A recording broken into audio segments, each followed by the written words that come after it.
I'm going to have to let you go, Ben. Your role no longer aligns with our operational focus. That's what Troy Manning said. No warning, no meeting with HR, no buffer from legal. Just those words like he was reading off a script he didn't write. I didn't ask why. I didn't bring up the night I stayed until 3 a.m. fixing the back-end crash that would have killed our contract with Morrison Freight. I didn't mention that I'd trained half the people still on the payroll. I didn't even tell him my daughter Sophie was starting her senior year, and we still had 9 years left on the mortgage. Let me back up a bit.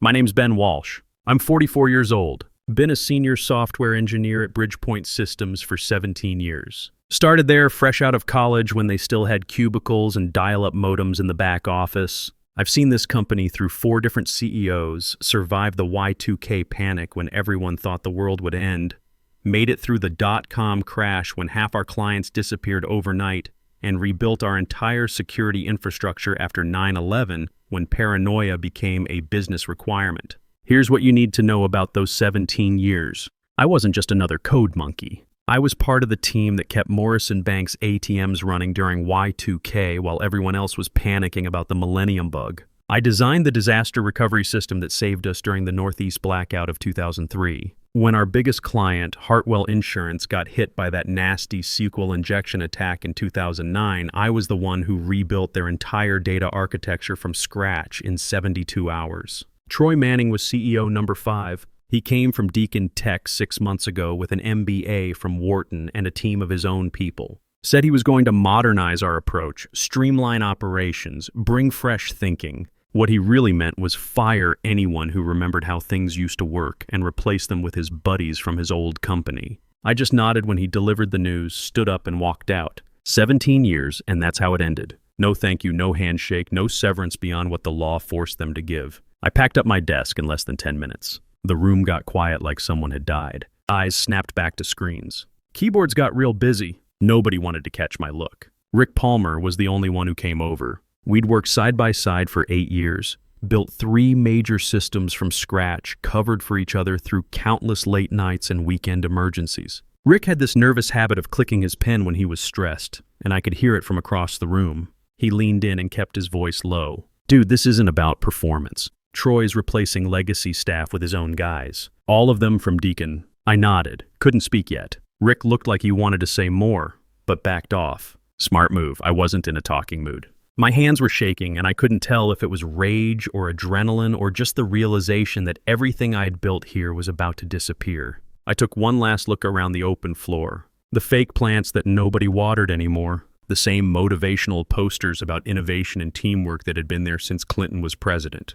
The little whiteboard by the kitchen where I'd drawn a smiley face every Friday for years, trying to keep morale up during the rough patches. Nobody looked up. I walked out with a half-used coffee card, a framed photo of Sophie from her debate team championship, and that knot in my chest that felt like shame but was something deeper. I sat in my truck in the parking garage, gripping the wheel like it might give me answers. The engine was off, but I wasn't ready to drive home yet. Kate was at the college teaching back-to-back literature courses. Sophie wouldn't be home from school for another hour. The house would be dead quiet, and for some reason that felt worse than if they'd been waiting inside.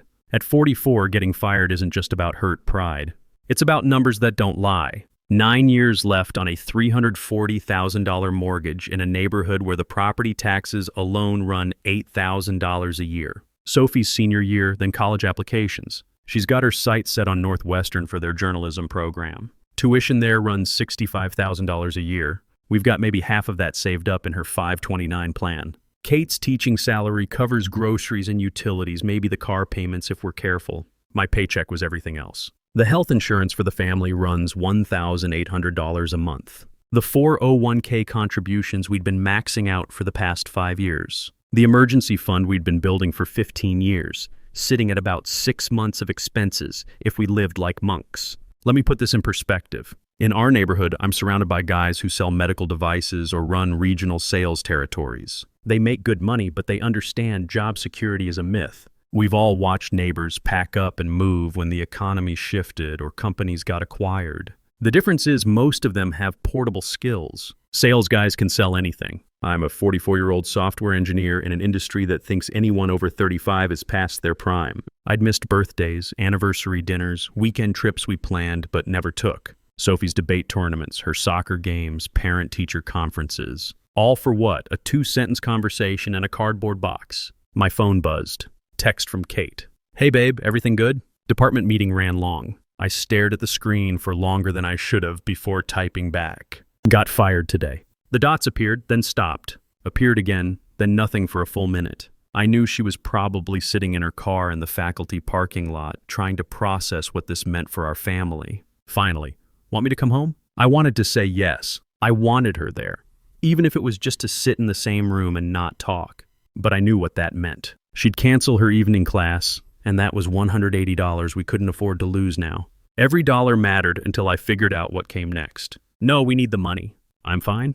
I hit send and regretted the last part immediately. I wasn't fine. I felt like a shell of a man sitting in his own truck, wondering if I'd just wasted nearly 2 decades building something that was never mine to begin with. Inside the house, the silence hit me like a physical weight. No laughter, no footsteps, no clicking of Kate's laptop from her desk in the den where she graded papers and prepped lessons. Just the hum of the refrigerator and the sound of my keys dropping into the bowl by the door. I walked straight to the kitchen and fired up the coffee machine. Routine, muscle memory. The smell hit fast, but I already knew I wasn't going to drink it. My stomach was a fist. I sat at the kitchen table, opened my laptop, and stared at the blank resume document like it had personally insulted me. That little cursor just blinked and blinked, mocking me for even thinking I had something relevant to say. 17 years of experience, and I couldn't figure out how to start the first sentence. How do you summarize keeping a company's infrastructure running while the world changed around you? The phone started buzzing around 4 p.m. Word travels fast in our industry, especially when someone with my reputation suddenly becomes available. Mike Torres from Data Flow, where I'd done some consulting 3 years back when they were migrating to cloud infrastructure. Sarah Kim from TechCore, who'd tried to recruit me twice over the past 5 years. Ben heard about Bridgepoint. Complete garbage move. We're expanding our cloud infrastructure team if you're interested. Base salary around $140,000, full benefits, probably looking at $160,000 with bonuses. Good offers, decent money, especially compared to sitting on unemployment. But not life-changing money. Not the kind that makes you forget about getting stabbed in the back by people you trusted. Not the kind that puts Sophie through Northwestern without debt or pays off the mortgage early, or lets Kate finally write that novel she's been talking about for 10 years. That night I didn't eat much. Kate made spaghetti. Sophie talked about her AP history project on the Cold War, and I sat there nodding in the right places while my mind raced through scenarios. Kate knew something was wrong beyond just the job loss. After Sophie went upstairs to study, Kate sat next to me on the couch. "What are you thinking?" she asked. "I'm thinking Troy Manning just made the biggest mistake of his career," I said. "He doesn't know it yet, but he did." She squeezed my hand. "What do you mean?" I looked toward the stairs where Sophie was probably cramming for another test, trying to keep her GPA perfect for college applications. I mean, 17 years in this industry builds more than just technical skills. It builds relationships. And Troy's about to learn what happens when you throw away someone who knows where all the bodies are buried. The email came in at 6:30 the next morning. Subject line: time-sensitive opportunity. Carl Brennan. I almost deleted it on instinct. Thought it was spam or some LinkedIn recruiter with bad timing. But the name stopped me cold. Carl Brennan, CEO of Apex Technologies. The same company we'd been chasing for over 18 months at Bridgepoint. The same contract I'd personally spent 8 months building infrastructure proposals for, working nights and weekends to map out every database schema, every API endpoint, every security protocol they'd need. I opened it. "We understand you're no longer with Bridgepoint. Would like to discuss a time-sensitive contract.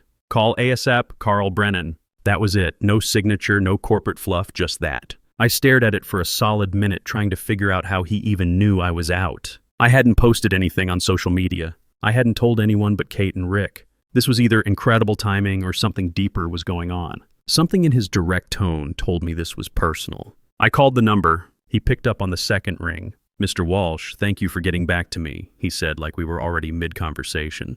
"Mr. Brennan," I said slowly. "You don't waste time, do you?" "I don't have any to waste," he replied. "And neither do you, I assume. I'll cut to the chase. I'd like to bring you on for a 90-day private contract. Finish what you started on the infrastructure build. Clean, direct engagement. You work for us. We pay 4 times your previous rate." I almost dropped the phone. 4 times my rate meant $280,000 for 3 months' work. That was mortgage killing, college fund filling, life-changing money. You want me to rebuild what I was doing at Bridgepoint, but do it for you directly? Yes, he said, that work was yours. The authentication layer alone would take most teams 6 months to get right. You had it mapped out in 3 weeks. I want the version you intended, not what some junior project manager cuts corners on to make his PowerPoint look better. I rubbed my face hard. You realize this cuts Bridgepoint out of a $12 million deal? There was a pause just long enough to feel deliberate. I do. And frankly, after working with Troy Manning at Deacon Tech for 2 years, I'd rather burn money than give him another dime.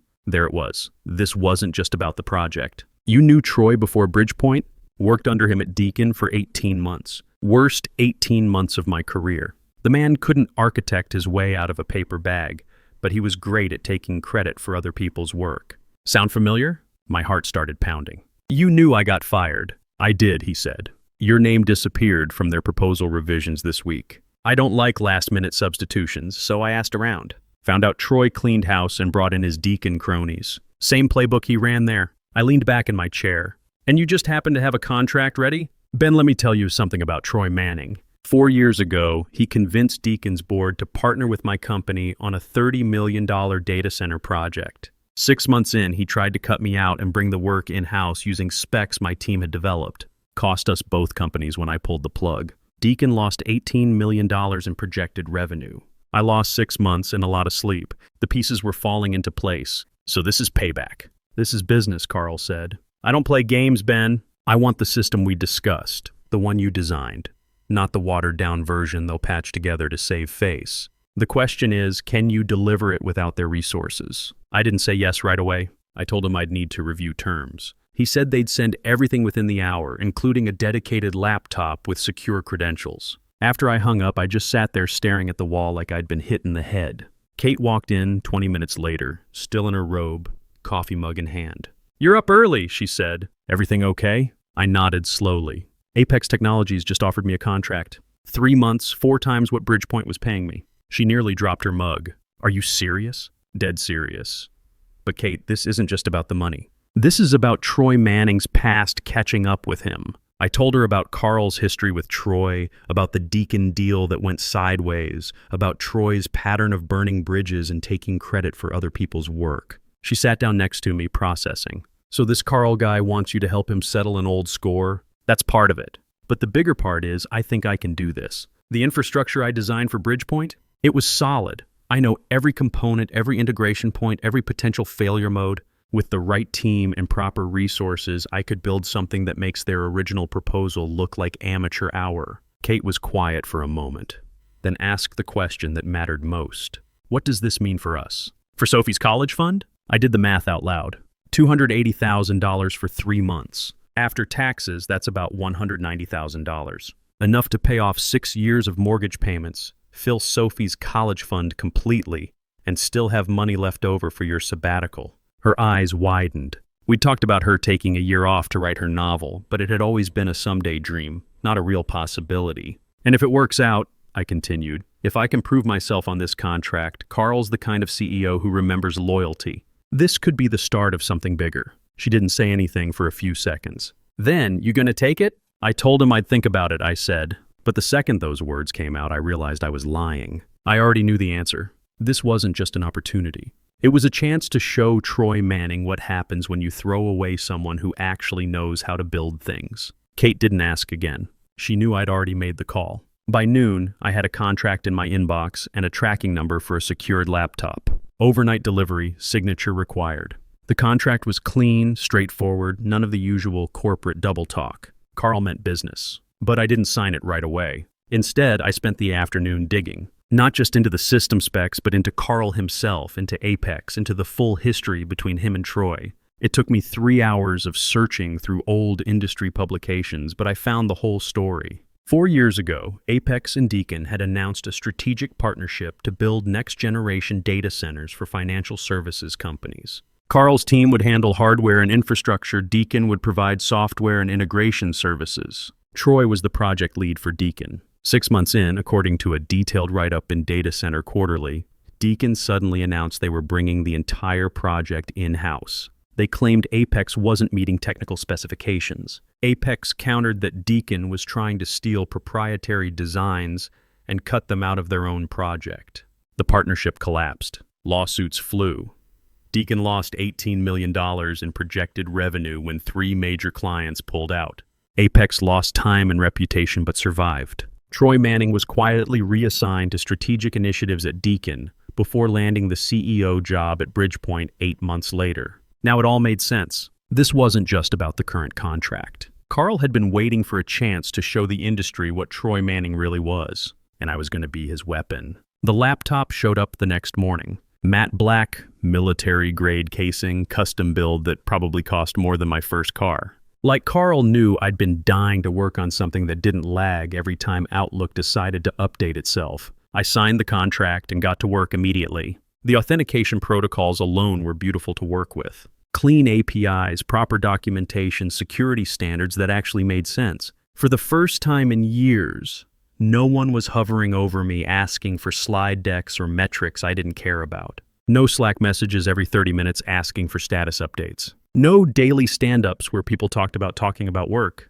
Just pure, focused technical work on systems that would actually matter. My fingers flew across the keyboard. I wasn't second-guessing myself or checking for approval from 3 different managers. I was designing the system the way it should have been from the beginning.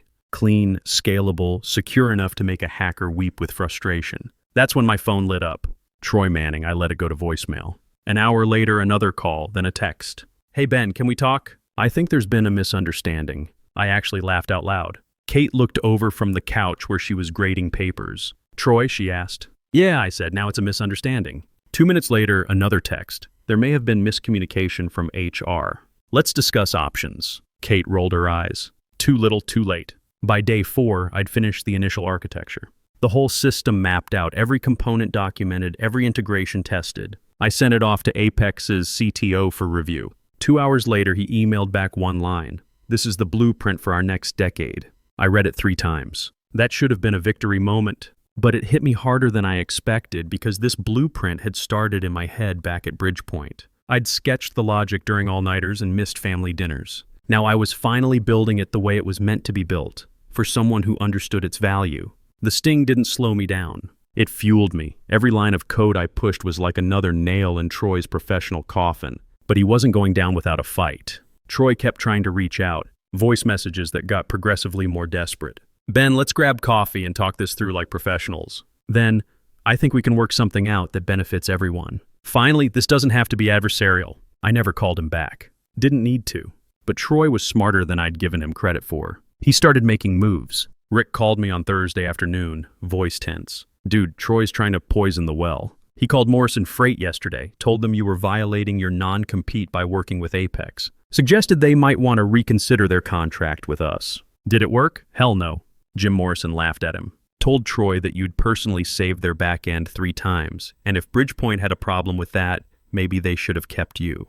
But Troy wasn't done. He reached out to Dataflow and TechCore, the companies that had offered me positions. Started spreading rumors that I was emotionally unstable after the firing, that I might be a security risk. Classic corporate sabotage. That's when I realized this war needed bigger weapons than just me. The call that changed everything came Friday morning. Walter Hoffman. Walter Hoffman was more than just Bridgepoint's founder. He was a legend in our industry. Started the company in 1987 with $50,000 and a conviction that small businesses needed enterprise-level IT infrastructure. Built it into a $200 million company before retiring 8 months ago, the same week Troy took over. "Ben, it's Walter." I sat up straight. "Walter, surprised to hear from you." His voice was gravel, older than I remembered, but still carried that authority that had made him one of the most respected CEOs in the region. "I saw your Apex presentation specs. Someone forwarded me a copy." He paused. It was clean, precise, exactly what I used to expect from this company.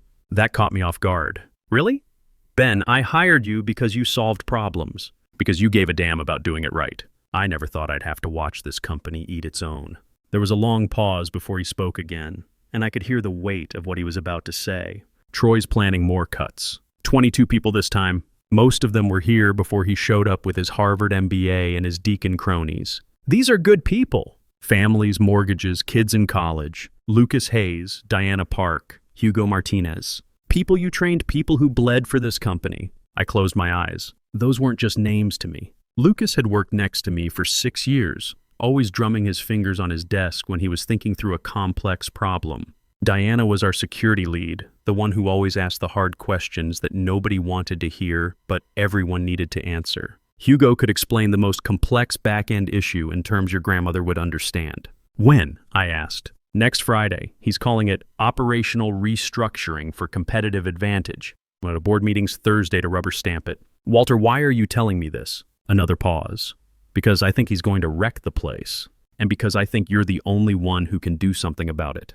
What do you mean? I mean, those people trust you. They'd follow you if you gave them somewhere to go. I also mean I've got some liquid assets sitting around, and I'd rather invest in people I believe in than watch them get destroyed by someone I don't. The line went quiet. I sat there for a long time after he hung up, staring at the Apex blueprints on my screen. This was the fork in the road. I could take Carl's money, finish the contract, and move on with my life. Or I could turn this into something bigger. I called Kate at the college between her classes. How would you feel about me starting a company? I asked. What kind of company? The kind that hires all the good people Troy's about to fire. The kind that shows this industry what happens when you actually put technical expertise first instead of MBA politics. She was quiet for a moment. How much would something like that cost? Walter's offering to back it. And if we do this right, we wouldn't just be another consulting firm. We'd be the team that clients specifically ask for. The ones who actually deliver instead of just promising. Ben, she said slowly,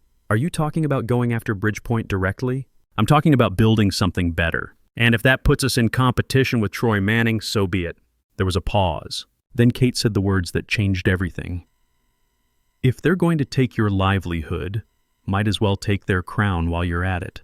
I didn't waste time after that. Pulled out an old notepad and started making a list. Not just names, but strategic selections. The people who made Bridgepoint actually work, not the ones who just attended meetings. First call was to Lucas Hayes. 15 years in infrastructure, the guy who could troubleshoot a collapsed server blindfolded. When I explained what I was thinking, he was quiet for a long moment. Jesus, Ben, he finally said. I've been waiting for someone to say it. These new guys don't know a router from a toaster. When do we start? Diana Park was next. Our security lead, who Troy had been trying to push out because she wouldn't sign off on his cost-cutting measures that compromised system integrity. You're serious about this? She asked. Building a real company, not just some freelance collective? Dead serious. Full ownership stakes for founding members. Real profit sharing. No corporate politics, just technical excellence. I'm in. But Ben, you need to know something.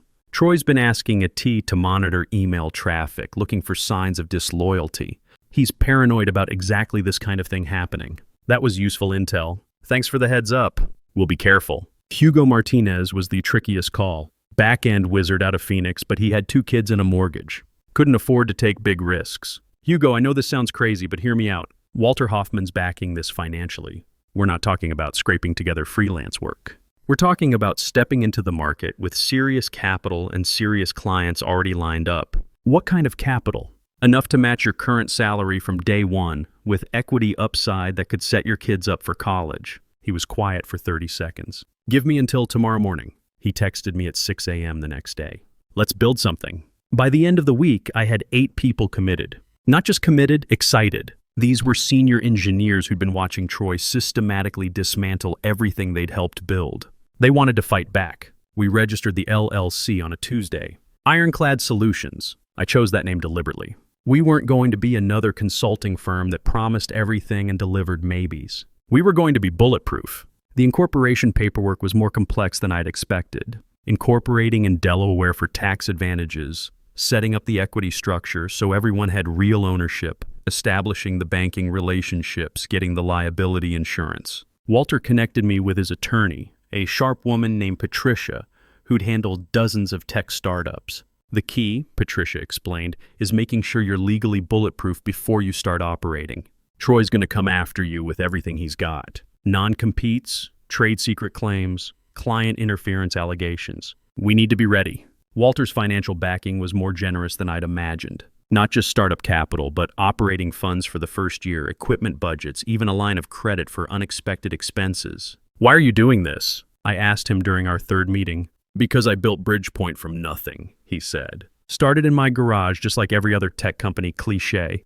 But we built it right. We cared about our clients, we invested in our people, we did work we could be proud of. Troy's turning it into just another consulting mill. I won't let that happen without a fight. Carl's response to the Ironclad plan was immediate and enthusiastic. I laid out what we were building, told him we wouldn't just deliver his system. We'd own the intellectual property, license it to Apex, and handle full implementation and support on our terms. I didn't want a vendor, he said. I wanted you.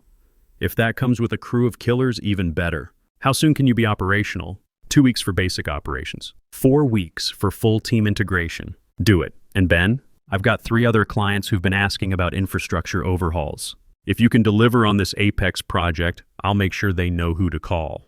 But Troy wasn't going to make this easy. He tried to block our incorporation by claiming I was violating trade secrets. His lawyers sent cease and desist letters to Lucas, Diana, and Hugo, threatening lawsuits if they joined a competing enterprise. Patricia handled that problem with surgical precision. She sent back a response that essentially told Troy's lawyers they were embarrassing themselves, and if they wanted to pursue it further, they should be prepared for a countersuit for tortious interference with business relationships. The real breakthrough came when Diana discovered Troy was planning to outsource our biggest client relationships to a third-party firm. Morrison Freight, Hartwell Insurance, Data Tech Industries, companies I'd personally built systems for over the past decade. He was going to cut costs by farming out their support to offshore contractors. That's when I realized we weren't just building a company. We were building a lifeboat for everything Troy was about to destroy.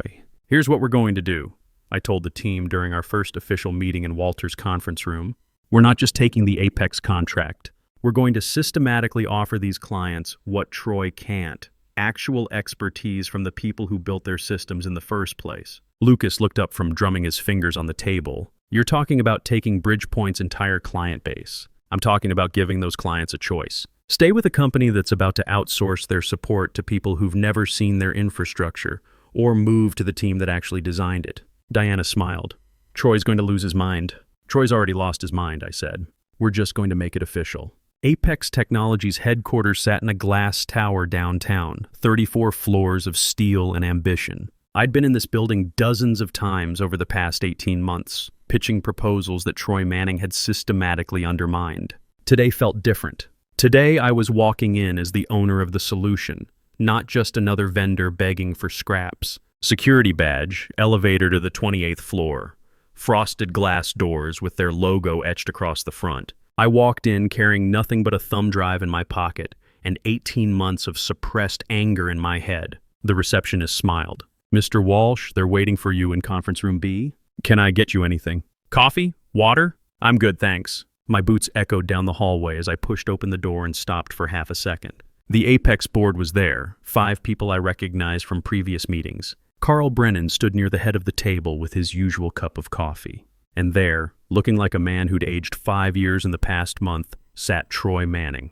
He looked up when I walked in, eyes bloodshot, tie loose, jaw clenched so tight I could see the muscle twitching. He'd lost weight, probably wasn't sleeping much. Ben will walk you through the final architecture, Carl said, like this was just another Tuesday meeting, like he wasn't about to end a man's career. But before I could start, Margaret Thornton, Apex's CTO, leaned forward. She was a sharp woman in her 50s who'd built systems for 3 Fortune 500 companies before joining Apex. Mr. Walsh, before we begin, I have to ask. This proposal is significantly different from what Bridgepoint presented 6 months ago. Can you walk us through the key changes? Perfect opening. Absolutely.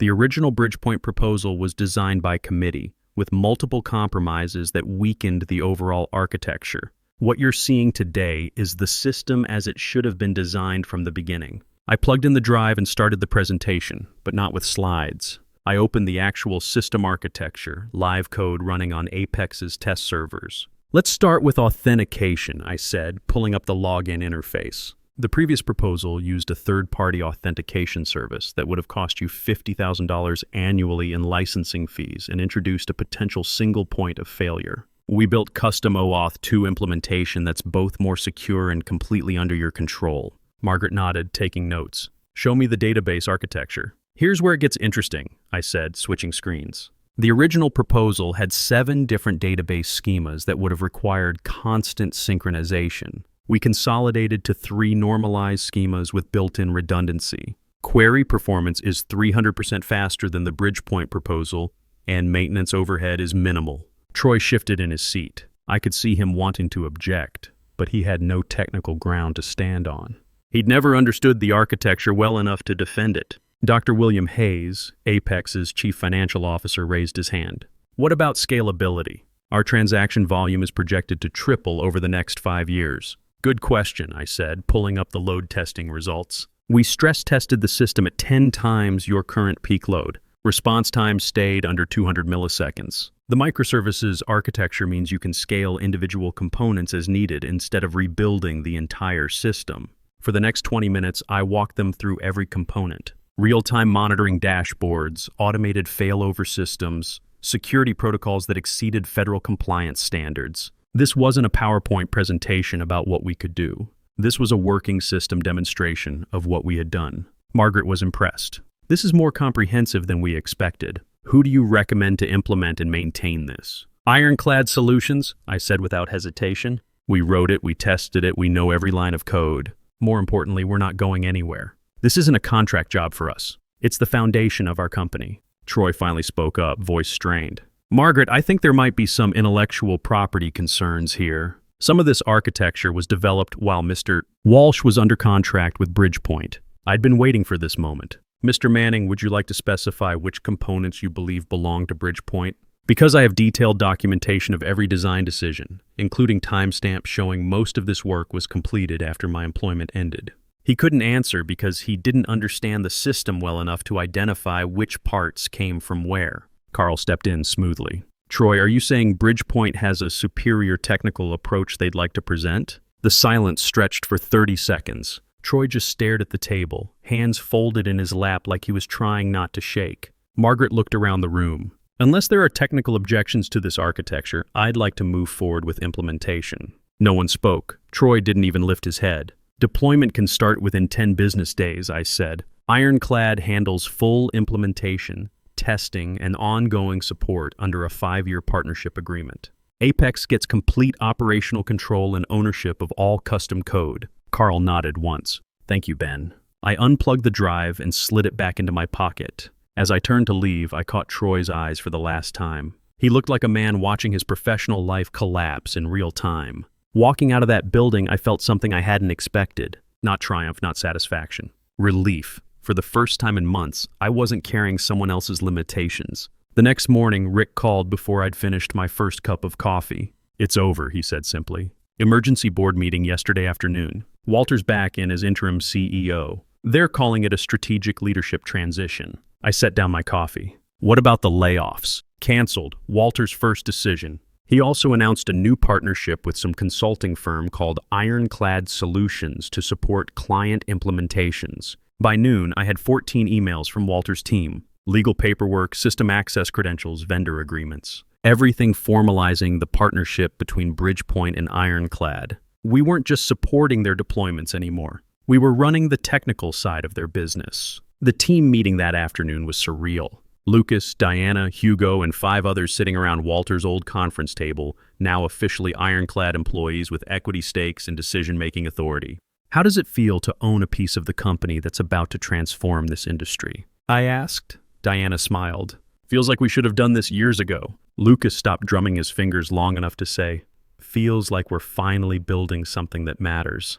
But the real validation came 3 weeks later. Morrison Freight called directly. Ben, it's Jim Morrison. I heard about your new company. We've been having issues with the system Bridgepoint set up for us last year. Think Ironclad could take a look? Within 6 months, we had contracts with Morrison Freight, Hartwell Insurance, Data Tech Industries, and 8 new clients Carl had referred. 22 people on payroll, all of them equity owners, all of them working on systems they actually cared about. We didn't have an organizational chart. We had trust. We didn't have corporate meetings about meetings. We had technical reviews where people actually understood what they were reviewing. Clients noticed immediately. Word spread through the industry like wildfire. Ironclad doesn't just promise results became our reputation. They deliver them. 18 months later, I was debugging a complex integration issue when Sophie walked into my home office. She was wearing her Northwestern University sweatshirt, the one we'd bought during the campus visit that was now fully funded. Dad, you missed dinner again, she said, but she was smiling. I looked at the clock. 8:30 p.m. Sorry, kiddo. This client needed Dad, it's Saturday night. The client can wait until Monday. She was right. I closed the laptop. Besides, she added, Mom made your favorite, and she has news about her book. Kate had finished her novel 6 months earlier, during the sabbatical that Ironclad's success had made possible. 3 publishers were interested. The advance wouldn't change our lives, but it would change hers. At dinner, Kate told us about the publishing meeting she'd had that afternoon. Sophie talked about her internship application at the Chicago Tribune. I mostly listened, realizing that for the first time in years, our family conversations weren't about what we were sacrificing for my career. They were about what we were building together. The next Saturday, I made it to Sophie's soccer championship game. Not just made it, I was there an hour early, front row of the bleachers. She spotted me during warm-ups and lit up like Christmas morning. Dad, you actually made it! Wouldn't miss it, I called back. She scored twice that afternoon. After the game, she ran over and hugged me like I'd just given her the world. We won state, Dad!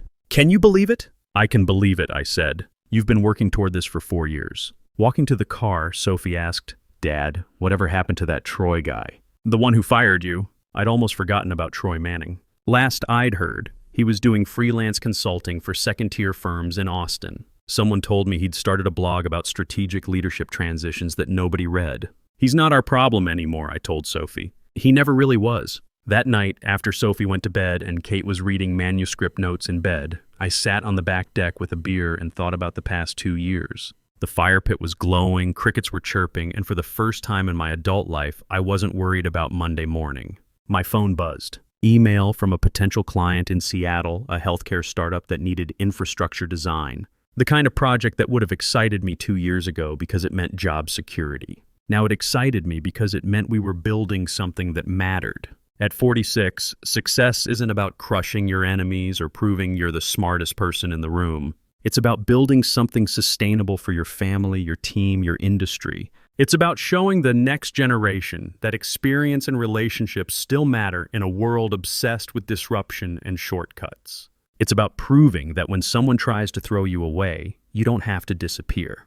You can build your own table, set your own terms, and invite the people who matter to join you. Troy Manning thought he was firing an employee. What he actually did was create a competitor who understood his weaknesses better than he understood his own strengths. It wasn't revenge. It was correction. And in this industry, correction has a way of becoming the new standard.